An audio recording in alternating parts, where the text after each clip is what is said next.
IBomma రవిను arrest చేశారు. విడాకులు తీసుకోవాల్సిన భార్య ఇచ్చిన టిప్ ఆఫ్తో సైబరాబాద్ పోలీసులు అరెస్ట్ చేశారు. కొన్ని రిపోర్ట్స్ ఆధారంగా హైదరాబాద్ ఎయిర్పోర్ట్లోనే డీటైన్ చేశారంట. ఐబొమ్మ అంటే సినిమా గురించి బేసిక్ నాలెడ్జ్ ఉన్న వాళ్ళందరికీ తెలిసి ఉంటుంది. సినిమా ప్రొడ్యూసర్స్కు, ఓటీటీ ప్లాట్ఫామ్కు, సినిమా హీరోలకు కంటి మీద కునుకు లేకుండా చేసిన వ్యక్తి రవి. ఫ్రీగా కొత్త కొత్త మూవీస్ను రిలీజ్ చేసిన మోస్ట్ వాంటెడ్ పైరేట్. నిన్నటి వరకు ఐబొమ్మ కర్త కర్మ క్రియ అయిన రవి గురించి ఎవరికీ తెలిసి ఉండేది కాదు. అయితే ఇప్పుడు చాలా మందికి తెలుసు. రవికు చాలా టెక్నికల్ నాలెడ్జ్ ఉండేది, హ్యాకింగ్ స్కిల్స్ ఉన్నాయి, అడ్మినిస్ట్రేషన్ క్యాపబిలిటీస్ ఉన్నాయి. రవి తన లొకేషన్ను హైడ్ చేయడానికి VPN ద్వారా ల్యాప్టాప్స్ను ఓపెన్ చేసేవాడు. కరేబియన్ దీవుల్లో, ఫ్రాన్స్, నెదర్లాండ్స్, యూరోప్లోని వేరు దేశాల్లో ఉండేవాడు. ప్రాక్సీ సర్వర్స్నే వాడేవాడు. మల్టిపుల్ వెబ్సైట్స్ను వాడేవాడు. సిమ్ కార్డ్ను అసలు వాడేవాడే కాదు, పబ్లిక్ వైఫైను వాడుకునేవాడు. ఒక ప్రొఫెషనల్ హ్యాకర్ తీసుకోవాల్సిన జాగ్రత్తలన్నీ తీసుకున్నాడు. బట్ ఎంత పెద్ద దొంగ అయినా ఒకే ఒక తప్పు ఎక్కడో చేసి ఉంటాడు. అయితే ఇక్కడ రవి ఎమోషనల్ తప్పు చేశాడు. రవి ప్రేమలో పడ్డాడు, పెళ్లి చేసుకున్నాడు, సెట్ అవ్వక విడాకులు తీసుకోవాలి అనుకున్నాడు. విడాకుల విషయం మీద ఫ్రాన్స్ నుండి హైదరాబాద్కు వచ్చాడు, అరెస్ట్ అయ్యాడు. ఇతని భార్య ఇతన్ని అరెస్ట్ చేయించింది. మీ పర్సనల్ ల్యాప్టాప్ కంప్యూటర్ ఇది నాదేనని ఎవరు చెప్పారు? మీ భార్యే దీన్ని తీసుకొచ్చి ఇచ్చారు.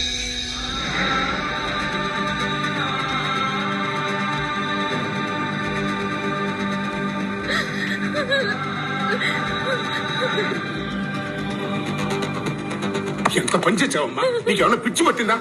ఇతని దగ్గర ఉన్న HD ప్రింట్స్, హార్డ్ డిస్క్, 3 కోట్ల క్యాష్ ను సీజ్ చేశారు. ఆంధ్ర, తెలంగాణ 2 తెలుగు రాష్ట్రాల ప్రొడ్యూసర్స్ ద్వారా దాదాపు 40 కేసెస్ ఈయనపై నమోదై ఉన్నాయి. సైబరాబాద్ పోలీసులకు ఇతను మోస్ట్ వాంటెడ్ నేరస్తుడు. ఇతని వల్ల Telugu film chamber and producers కోట్లలో నష్టపోయారు. దాదాపు 24,000 కోట్లు నష్టపోయారంట. అయితే ఐబొమ్మ రవి ఇస్తున్న క్లారిఫికేషన్, సినిమా హీరోలు కోట్లలో రెమ్యునరేషన్ ను పెంచేశారు. ఫారెన్ లో సాంగ్స్ ను షూట్ చేస్తున్నారు. సినిమా బడ్జెట్ లో హీరో, డైరెక్టర్ వీళ్ళకే ఎక్కువ మోతాదులో బడ్జెట్ ఖర్చు అవుతుంది. మిగతా టెక్నీషియన్స్ కు చాలా అంటే చాలా తక్కువ డబ్బు ఖర్చు అవుతోంది. సినిమా బడ్జెట్ ను ఓవర్ గా పెంచేశారు. దీన్ని జస్టిఫై చేయడానికి టికెట్ ప్రైజెస్ ను పెంచుకుంటున్నారు. ఈ మాఫియాకు వ్యతిరేకంగా తిరగబడుతున్నాను అని ఐబొమ్మ రవి అంటున్నాడు. ప్రజలకు ఫ్రీగా సినిమా రిలీజ్ చేసి సంఘసేవ చేస్తున్నాను, this is an social service అని ఐబొమ్మ రవి అంటున్నాడు. ఐబొమ్మ రవి హీరోనా విలనా అనేది మాట్లాడుకుందాం. ఈ వీడియోలో ఎంతో డీటెయిలింగ్ ఉంటుంది. మిగతా ఛానల్స్ లో లేని ఎన్నో టెక్నికల్ డీటెయిల్స్ ఉంటాయి. ఐబొమ్మ రవి ఎలా ఫిల్మ్స్ ను హ్యాక్ చేశాడు, ఎక్కడ పోస్ట్ చేసేవాడు, ఎలా డబ్బు సంపాదించేవాడు, ఇతన్ని ఎందుకు ఇన్ని రోజులు పట్టుకోలేకపోయారు, ఆఖరికి ఎలా పట్టుకున్నారు అనే అన్ని విషయాలు చెప్పే ముందు కేవలం మీ నుండి 1 మినిట్ తీసుకుంటున్నా. ఐబొమ్మ రవి టెక్నాలజీను తప్పుడు పనికి వాడి అరెస్ట్ అయ్యాడు. అయితే టెక్నాలజీను మంచి పనికి వాడితే రవిలాగా అరెస్ట్ కాకుండా రివార్డు పొందగలరు, కెరియర్లో గ్రో అవ్వగలరు. అలాంటి వారికి ఓడిన్ స్కూల్ ఒక మంచి ఆపర్చునిటీని తీసుకొచ్చింది.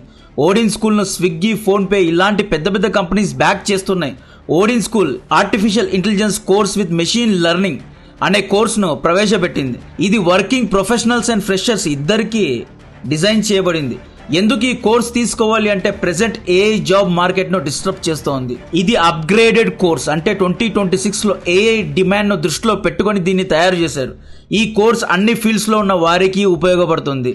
సతీష్ ఈ కోర్స్ నేర్చుకుని మార్కెటింగ్ అసోసియేట్ నుండి AI అసోసియేట్ అయ్యాడు. సూరజ్ సాహు సిమ్యులేషన్ ఇంజనీర్ నుండి AI/ML ఇంజనీర్ అయ్యాడు. కెరియర్ లో 360 డిగ్రీ షిఫ్ట్ కొట్టారు. మంచి ప్యాకేజెస్ ను తీసుకున్నారు. ఈ కోర్సులో AI automation specialist, AI marketing specialist, AI project coordinator, AI powered business analyst ఇలాంటి ఎన్నో డొమైన్స్ గురించి నేర్పిస్తారు.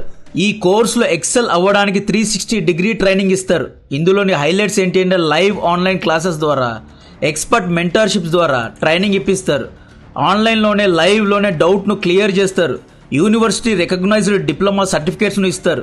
AI అండ్ మెషిన్ లెర్నింగ్ యొక్క కట్టింగ్ ఎడ్జ్ టెక్నాలజీను, జనరేటివ్ AI, LLM ఇలాంటి ఎన్నో మార్కెటింగ్, కోఆర్డినేటర్, మేనేజ్మెంట్ యొక్క టూల్స్ ను నేర్పిస్తారు. 20+ హ్యాండ్స్ ఆన్ ప్రాజెక్ట్స్ ద్వారా ట్రైనింగ్ ఇస్తారు. ఈ కోర్స్ కంప్లీట్ చేస్తే జైన్ యూనివర్సిటీ ద్వారా డిప్లొమా సర్టిఫికేట్ తో పాటు ఓడిన్ స్కూల్ యొక్క సర్టిఫికేట్ ను కూడా ఇస్తారు. 2 సర్టిఫికేషన్స్ ఇస్తారు అనమాట. ఈ కోర్సును EMI ద్వారా కూడా తీసుకోవచ్చు. దీని యొక్క next batch November 29th. Limited seats మాత్రమే ఉన్నాయి. కింద డిస్క్రిప్షన్ లో కమెంట్ బాక్స్ లో లింక్ ను క్లిక్ చేసి వెంటనే ఎన్రోల్ అవ్వండి. కాల్ బ్లాక్ రిక్వెస్ట్ పెట్టండి, తో మాట్లాడండి. మీ ఎలిజిబిలిటీను చెక్ చేసి కోర్స్లో జాయిన్ అవ్వడానికి ట్రై చేయండి. ఐబొమ్మ ఇంత ఫేమస్ ఎలా అయ్యింది అంటే అది ఇయర్ 2019-20 మధ్యకాలం. టెలిగ్రామ్ వంటి end to end encrypted apps చాలా మంది మొబైల్స్లో ఉన్న సమయం అది. రవి ఐబొమ్మ అనే పైరసీ వెబ్సైట్ను అప్పుడే స్థాపించాడు. New movies, dubbing movies release అయిన రోజే టెలిగ్రామ్లో ఐబొమ్మ వెబ్సైట్స్లో పెట్టేవాడు. కొన్ని మూవీస్ అయితే రిలీజ్ కాకముందే ఐబొమ్మలో రిలీజ్ అయిపోయేవి. ఇతని పైరేటెడ్ వీడియోస్ సింగిల్ ఫోల్డర్లో ఉండేవి. మొబైల్ ఫ్రెండ్లీ యూజర్ ఇంటర్ఫేస్ ఉండేది, అంటే మొబైల్స్లో కూడా ఈజీగా డౌన్లోడ్ చేసే విధంగా ఉండేది. ఫైల్ సైజ్ కేవలం 400 నుండి 700 MB మాత్రమే ఉండేది కాబట్టి ఈజీగా డౌన్లోడ్ చేసుకునేవారు. మొబైల్లోనే మూవీస్ను చూసుకునేవారు. 2021లో ఐబొమ్మ చాలా ఫేమస్ అయిపోయింది. టెలిగ్రామ్లో అన్ని కొత్త మూవీస్ లింక్స్ వచ్చేసేవి. సైబరాబాద్ పోలీసులకు దొరకకుండా iBomma .com, .im, .org, .oi ఇలా వేరు డొమైన్ నేమ్స్ మార్చుకుంటూ ఐబొమ్మ ఎవ్వరికీ దొరకకుండా పనిచేసింది. ఐబొమ్మ .comను బ్యాన్ చేస్తే ఐబొమ్మ .in వస్తుంది. .inను బ్యాన్ చేస్తే OI వచ్చేసేది. ఇలా మిర్రర్ డొమైన్స్ వచ్చేసేవి. 2022లో ఐబొమ్మ ఇంటర్నేషనల్కు వెళ్ళింది. ఫ్రాన్స్, జర్మనీ, కరేబియన్ దీవులు, ఫారెన్ దేశాల నుండి మూవీస్ను అప్లోడ్ చేయడం మొదలుపెట్టింది. Web series, Hindi, Telugu movies ఇలా అన్ని మూవీస్ను కవర్ చేశారు. ఇయర్ 2023లో ఎప్పుడైతే మూవీ బడ్జెట్ పెరిగి టికెట్ ధరలు పెరిగిపోయాయో, ప్రీ రిలీజ్ ఫ్యాన్ షోస్ అని చెప్పి 100లో ఉన్న టికెట్ రేట్స్ను వేలల్లో చేశారు. ఆ టైంలో ఐబొమ్మ 4K పైరసీ సినిమాతో నెట్లో పెట్టడం మొదలుపెట్టింది. స్లోగా ఐబొమ్మ క్రైమ్ బిజినెస్ నుండి బ్రాండ్గా మారింది. ఐబొమ్మకే సపరేట్ ఫ్యాన్ బేస్ ఉండేది. ముఖ్యంగా స్టూడెంట్స్లో ఐబొమ్మ పైన చాలా క్రేజ్ పెరిగిపోయింది. ఐఎమ్ షూర్ మన ఛానల్ చూసే వ్యూవర్స్లో కూడా ఐబొమ్మ రవికు ఫ్యాన్స్ ఉండే ఉంటారు. దేశవ్యాప్తంగా సైబరాబాద్ పోలీసులు యాక్టివేట్ అయ్యారు. తెలంగాణ సైబర్ పోలీసులకు తెలుగు ప్రొడ్యూసర్స్ ద్వారా కంప్లైంట్స్ నమోదయ్యాయి. పైరసీ కారణంగానే మేము నష్టపోతున్నాము, పైరసీ మమ్మల్ని చంపేస్తుంది అని వేడుకున్నారు. ఐబొమ్మ కారణంగానే 24,000 కోట్లు నష్టపోయారు. చిరంజీవి గారు, నాగార్జున గారు, నాగ చైతన్య, మహేష్ బాబు గారు ఇలా పెద్ద హీరోలు ఐబొమ్మకు వ్యతిరేకంగా కంప్లైంట్స్ ఇవ్వడం మొదలుపెట్టారు. ఇయర్ 2023లో ఫిల్మ్ ప్రొడ్యూసర్స్ పైరసీను అంతం చేయాలి అని చెప్పి సైబరాబాద్ పోలీసులకు కంప్లైంట్స్ ఇవ్వడం మొదలుపెట్టారు. దాదాపు 40 కంప్లైంట్స్ నమోదయ్యాయి.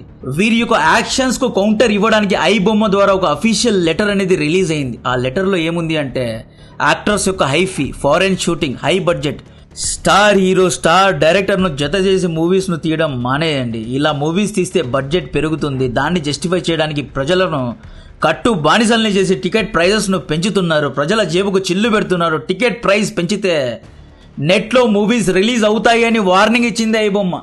బడ్జెట్ తగ్గించి తక్కువ టికెట్ రేట్స్ పెడితే అందరూ మూవీస్ థియేటర్లోనే చూస్తారు, పైరసీ వీడియోస్ చేయరు. మీ టికెట్ ప్రైసెస్ హైగా ఉన్నాయి కాబట్టే పైరసీ వీడియోస్ చూస్తున్నారు అని చెప్పి ఐబొమ్మ అందరికీ వార్నింగ్ ఇచ్చింది. మే 2025లో ఇష్యూ సైబరాబాద్ పోలీస్ యొక్క హైకమాండ్ వరకు వెళ్ళింది. కేసును నమోదు చేశారు. దీంతో ఐబొమ్మ రవి ఇంకొక లెటర్ ద్వారా సైబరాబాద్ పోలీసులను హెచ్చరించాడు. మీ యొక్క ఫోన్ నంబర్స్ను రిలీజ్ చేస్తాము, మమ్మల్ని టార్గెట్ చేస్తే సైబరాబాద్ పోలీసులనే టార్గెట్ చేస్తాము, సీక్రెట్ డేటాను రిలీజ్ చేస్తాము అని హెచ్చరించాడు. ప్రొడ్యూసర్లను కూడా హెచ్చరించాడు. ప్రొడ్యూసర్లు కనుక మా పైన యాక్షన్ తీసుకోవాలి అనుకుంటే సినిమాలో ఉన్న ప్రొడ్యూసర్స్ యొక్క సీక్రెట్ డీటెయిల్స్ ను కూడా లీక్ చేస్తాము అని, నన్ను దమ్ముంటే పట్టుకోండి అని ఐబొమ్మ రవి వార్నింగ్ ఇచ్చాడు. సైబరాబాద్ పోలీసులకు రవి ఛాలెంజ్ విసిరాడు. ఇక్కడ నుండి ఒక సైబర్ పైరసీ కాన్ఫ్లిక్ట్ అనేది పర్సనల్ గా మారిపోయింది. మాకే సవాలు విసురుతావా, మాకే ఛాలెంజ్ చేస్తావా అని చెప్పి సైబరాబాద్ పోలీసులు దీన్ని పర్సనల్ గా తీసుకున్నారు. సామధాన దండ భేద సైబరాబాద్ పోలీసులు ఐబొమ్మపై కాన్సన్ట్రేట్ చేయడం మొదలుపెట్టింది జూన్ 2025లో. అన్ని మేజర్ లింక్స్ ను యాక్టివేట్ చేశారు. డే అండ్ నైట్ పనిచేశారు. Adult sites, betting apps, piracy mafia, ఈ విధంగా మొత్తం నెట్వర్క్ పై క్రాక్ డౌన్ ను మొదలుపెట్టి ఈ విషయంలో సైబరాబాద్ పోలీసులకు సెల్యూట్ చేయాలి. What ever. ఐబొమ్మ రవి పోలీసుల నుండి తప్పించుకోవడానికి France, Netherlands, Singapore, Romania, Caribbean దీవులు ఇలా వేరు దేశాల నుండి లొకేషన్స్ ను మార్చుకుంటూ ఎవరూ ట్రాక్ చేయకుండా జాగ్రత్త పడ్డాడు. అయితే సైబరాబాద్ పోలీసులు ఐబొమ్మ రవి యొక్క ట్రావెల్ ప్యాటర్న్, లాగిన్ టైమింగ్స్ను, VPN లొకేషన్స్ను, క్లౌడ్ స్టోరేజ్ యాక్సెస్ను ఇలా అన్నిటినీ ట్రాక్ చేశారు. ఫైనలీ 29th సెప్టెంబర్ రోజు ఐబొమ్మలో పనిచేసే 5 మందిని అరెస్ట్ చేశారు. ఈ 5 మంది గ్యాంగ్ మెంబర్స్ లో ఒకడు అశ్వనీ కుమార్. ఇతని ఏజ్ 21, బీహార్కు చెందినవాడు. ఇతను హ్యాకింగ్ చేసేవాడు. కంపెనీ సర్వర్స్ ను HD ప్రింట్స్ గా మార్చి కొత్త ప్రింట్స్ ను రిలీజ్ చేసేవాడు. సెకండ్ వ్యక్తి సైరల్ ఇన్ఫాంట్ రాజ్. ఇతనికి 32 ఏళ్లు, తమిళనాడుకు చెందినవాడు. ఇతను ఓవర్సీస్ సర్వర్స్ ను మేనేజ్ చేసేవాడు, అంటే ఓవర్సీస్ సర్వర్స్ ద్వారా మూవీస్ ను రిలీజ్ చేసేవాడు. మూడో వ్యక్తి జనకిరణ్ కుమార్. ఇతను హైదరాబాద్ కు చెందిన 29 ఏళ్ల కుర్రాడు. యాక్చువల్లీ ఇతను థియేటర్స్ కు వెళ్లి స్పై కెమెరా లేదా సీక్రెట్ కెమెరా ద్వారా షర్ట్లో కెమెరా పెట్టుకొని మూవీస్ను రికార్డ్ చేసి ఐబొమ్మ రవికి పంపేవాడు. 4వ వ్యక్తి సుధాకరన్, ఇతనికి 31 ఇయర్స్, తమిళనాడుకు చెందినవాడు. ఇతను కూడా క్యామ్ రికార్డింగ్స్ లో ఇన్వాల్వ్ అయి ఉన్నాడు. 5వ వ్యక్తి అర్సనల్ అహ్మద్, ఇతను పైరేటెడ్ కాంటెంట్ ను టెలిగ్రామ్ వంటి సైట్స్ కు షేర్ చేసేవాడు. ఇలా ఈ 5 మందిని పట్టుకున్న తర్వాత రవిపై నిఘా పెరిగింది. ఈ మధ్యలోనే రవి ఆల్రెడీ పెళ్లి చేసుకున్నాడు, భార్యతో గొడవ పడ్డాడు, భార్యతో విడాకులు తీసుకోవాలి అనుకున్నాడు. ఏదో ఒక సందర్భంలో ఐబొమ్మ రవి తన భార్యతో తాను చేస్తున్న పైరసీ గురించి చెప్పినట్లున్నాడు, లేదా ఒక హింట్ ఇచ్చినట్లున్నాడు. భార్యకు ఇతను చేసే పైరసీ కార్యక్రమాలన్నీ తెలిసిపోయాయి. సేమ్ ఫ్యామిలీ ఇష్యూస్, విడాకులు తీసుకోవాలి అనుకున్నాడు. భార్య హైదరాబాద్కు వచ్చేసింది, రవి ఫ్రాన్స్లోనే ఉన్నాడు. సో ఈ విధంగా ఆన్లైన్లో వీళ్ళు డిస్కస్ చేసుకున్నారు, ఎలా విడాకులు తీసుకోవాలి, ఎలా కోర్ట్స్ను ఆశ్రయించాలి అని. మ్యూచువల్గానే విడాకులు తీసుకోవాలి అనుకున్నారు. సో ఈ ప్రాసెస్లోనే రవి ఫ్రాన్స్ నుండి హైదరాబాద్కు రావాల్సి వచ్చింది. యాక్చువల్లీ ఈ భార్యనే రమ్మని చెప్పింది, కోర్టు ప్రొసీజర్స్ ఉన్నాయి రండి, వచ్చిన తర్వాత సిగ్నేచర్స్ పెట్టాలి అని చెప్పి రప్పించింది. పోలీసుల దగ్గరకు వెళ్ళి ఇలా నెట్వర్క్ను నడుపుతున్నాడు, ఇంత డబ్బును సంపాదించాడు అని చెప్పి అన్ని డీటెయిల్స్ను ఇచ్చేసింది. ఫలానా ఫ్లైట్ నుండి వస్తున్నాడు అనే డీటెయిల్స్ కూడా ఇచ్చేసింది. దీంతో పోలీసులు హైదరాబాద్ ఎయిర్పోర్ట్లోనే మాటు వేశారు. ఇతన్ని ఎయిర్పోర్ట్లోనే డీటెయిన్ చేశారు. కుక్కట్పల్లి ఇంట్లో దాదాపు 3 కోట్లను సీజ్ చేశారు. హెచ్డి ప్రింట్ అండ్ హార్డ్ డిస్క్లను కూడా కలెక్ట్ చేయడం జరిగింది. విచారణ జరుగుతోంది. అయితే ఐబొమ్మ రవి ఎలా మూవీస్ను హ్యాక్ చేసేవాడు, సినిమా రిలీజ్ కాకముందే ఎలా అప్లోడ్ చేసేవాడు అంటే, ఇంతకు ముందు పాతకాలంలో ఫిల్మ్స్ అనేవి రీల్స్లో తీసేవారు, పెద్ద పెద్ద రీల్స్లో తీసేవారు. ఆ రీల్స్ను థియేటర్లో ప్లే చేసేవారు. అప్పట్లో బొమ్మ చూడాలి అంటే రీల్ రావాల్సిందే. ఇప్పుడు టెక్నాలజీ పెరగడంతో పెద్ద పెద్ద ఐమాక్స్, ఐనాక్స్ వంటి థియేటర్స్లో, డిజిటల్ థియేటర్స్లో డిజిటల్ సినిమా ప్యాకేజ్ DCP వస్తోంది. ఇందులో ఆడియో, వీడియో, సబ్ టైటిల్స్ ఇవన్నీ ఒక ఫోల్డర్లోనే ఉంటాయి. ఈ ప్యాకేజ్కి ఒక పాస్వర్డ్ ఉంటుంది. ఎలాగైతే ల్యాప్టాప్లో మూవీను ప్లే చేస్తామో సేమ్ అలాగే సినిమాలో కూడా మూవీను ఓపెన్ చేసి, ఫోల్డర్స్ను ఓపెన్ చేసి మూవీను ప్లే చేస్తారు అనమాట. ఐబొమ్మ రవి ఏం చేశాడు అంటే ఈ లూప్ హోల్ను పట్టుకున్నాడు. DCP ఫోల్డర్కు ఉన్న వీక్ పాస్వర్డ్స్ను హ్యాక్ చేయడం మొదలుపెట్టాడు. నార్మల్లీ సినిమా థియేటర్స్లో క్రిటికల్ స్ట్రాంగ్ పాస్వర్డ్స్ అనేవి ఏవి ఉండవు, జనరల్ పాస్వర్డ్సే ఉంటాయి. 001 992 ఇలా జనరల్ పాస్వర్డ్సే ఉంటాయి. ఇలాంటి వీక్ పాస్వర్డ్స్ను రవి లాంటి టెక్నికల్ సావి, మంచి టెక్నాలజికల్ నాలెడ్జ్ ఉన్న వ్యక్తి ఈజీగా హ్యాక్ చేయగలడు. సో జనరలీ వైఫై పాస్వర్డ్స్ను కూడా హ్యాక్ చేసే టెక్నాలజీస్ ఉన్నాయి, యాప్స్ కూడా ఉన్నాయి. సో ఎలా హ్యాక్ చేస్తారో అని నేను ఈ ప్లాట్ఫామ్లో చెప్పలేను. సెకండ్ మెథడ్ ఏంటి అంటే, సినిమా షూటింగ్ సమయంలో ఎడిటింగ్ కోసం, మ్యూజిక్ కోసం, బ్యాక్గ్రౌండ్ మ్యూజిక్ కోసం ఈ మూవీ యొక్క ఫుటేజెస్ను OneDrive లేదా గూగుల్ డ్రైవ్లో స్టోర్ చేస్తారు కదా, ఆ స్టోరేజ్ డేటాను కూడా ఇతను హ్యాక్ చేసేవాడు. లేదా మూవీలో వర్క్ చేసే కొంతమంది డిజైనర్స్, ఎడిటర్స్, మ్యూజిక్ డైరెక్టర్స్ కింద పనిచేసే అసిస్టెంట్ డైరెక్టర్స్ ఉంటారు కదా, చిన్న పని చేసే వాళ్ళు ఉంటారు కదా, వాళ్ళకు కొంత డబ్బిచ్చి ఆ ఫోల్డర్స్ను తీసుకునేవాడు, దొంగలించేవాడు అన్నమాట. థర్డ్ మెథడ్ ఏంటి అంటే, జనకుమార్, సుదర్శన్ వీరి యొక్క టీం మెంబర్స్ థియేటర్స్కు వెళ్ళి షర్ట్లో కెమెరా పెట్టుకొని మూవీ తీసి రికార్డ్ చేసి పంపేవారు. ఇతనేం చేసేవాడు, ఆ మూవీస్ను ఫారెన్ యొక్క సర్వర్స్లో అంటే ఫ్రాన్స్ యొక్క సర్వర్లో పబ్లిక్ వైఫైను వాడి ప్రాక్సీ సర్వర్స్ ద్వారా వెబ్సైట్లో అప్లోడ్ చేసేవాడు. ఆ సర్వర్స్ను ఇండియాలో ఉన్న సైబరాబాద్ పోలీసులు ట్రాక్ చేయలేరు, ఎందుకంటే ఇది ఫారెన్ సర్వర్ కాబట్టి. ఫ్రాన్స్ ప్రభుత్వం దగ్గరకు వెళ్ళి పలానా సర్వర్లో ఒక మూవీ రిలీజ్ అయింది, ఆ సర్వర్ డీటెయిల్స్ ఇవ్వండి, ఆ పలానా ల్యాప్టాప్కి ఒక డీటెయిల్స్ ఇవ్వండి అంటే ఫ్రాన్స్ యొక్క లోకల్స్ లా ప్రకారం అటువంటి డీటెయిల్స్ను ఎవరు షేర్ చేయలేరు. ఎందుకు షేర్ చేయలేరు అంటే, ఐబొమ్మ వెబ్సైట్ అనేది ఫారెన్లో ప్లే అవుతోంది.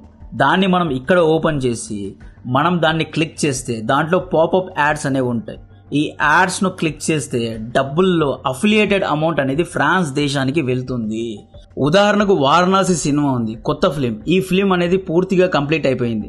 దీన్ని రికార్డ్ చేయడానికి లేదా బ్యాక్గ్రౌండ్ మ్యూజిక్ యాడ్ చేయడానికి ఎడిటర్స్ రూమ్కు లేదా మ్యూజిక్ డైరెక్టర్ ఆఫీస్కు పంపుతారు.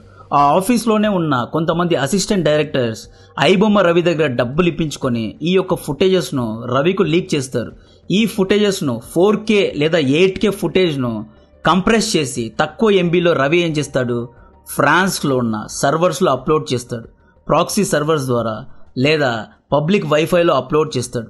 అప్లోడ్ చేసిన వెంటనే దీన్ని ఇండియాలో ఉన్న ఐబొమ్మ ఆపరేటర్స్ టెలిగ్రామ్లో షేర్ చేస్తారు అన్నమాట. హైదరాబాద్లో ఉన్న పోలీసులు ఫ్రాన్స్లో ఉన్న సర్వర్స్ను పట్టుకోలేరు.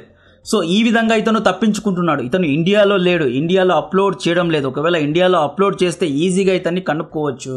సో ఐబొమ్మ రవి ఎలా డబ్బులు సంపాదిస్తున్నాడు? ఫ్రీగానే వీడియోస్ను సినిమాస్ను రిలీజ్ చేస్తున్నాడు కదా, ఇతనికి ఏంటి లాభం అంటే ఇతను డబ్బులు సంపాదిస్తున్నాడు. అది ఎలా అంటే ఫ్రాన్స్ లేదా నెదర్లాండ్ సర్వర్లో ఇతను అప్లోడ్ చేస్తున్నాడు.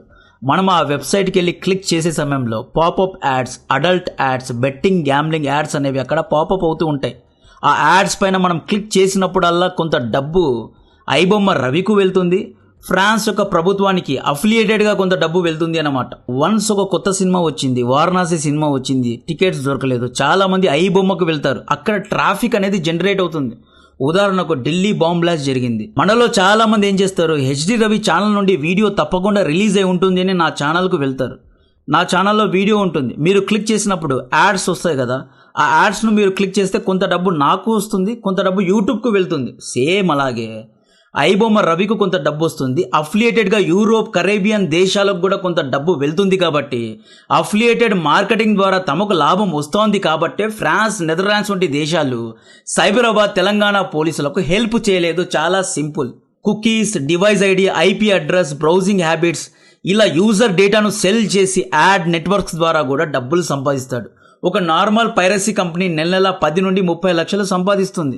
అయితే తెలుగు ప్రజలకు సినిమా గురించి చాలా క్రేజ్ ఉంటుంది కాబట్టి ఇతను హిందీ సినిమాలను కూడా రిలీజ్ చేస్తాడు. కాబట్టి మేబీ ఇతని ఆదాయం లక్షలు లేదా కోట్లలో కూడా ఉండొచ్చు. సో ఈ విధంగా ఐబొమ్మ రవిని పట్టుకున్నారు. ఇతన్ని చాలామంది హీరో అంటున్నారు, చాలామంది విలన్ అంటున్నారు. మీ ఒపీనియన్ ఏంటి? ఐబొమ్మ రవి ద్వారా ఎన్నో లింక్స్ బయటపడతాయి. టెలిగ్రామ్ యొక్క మాఫియా దొరుకుతుంది, బెట్టింగ్ అండ్ అడల్ట్ మాఫియా కూడా బయటపడే అవకాశాలు ఉన్నాయి.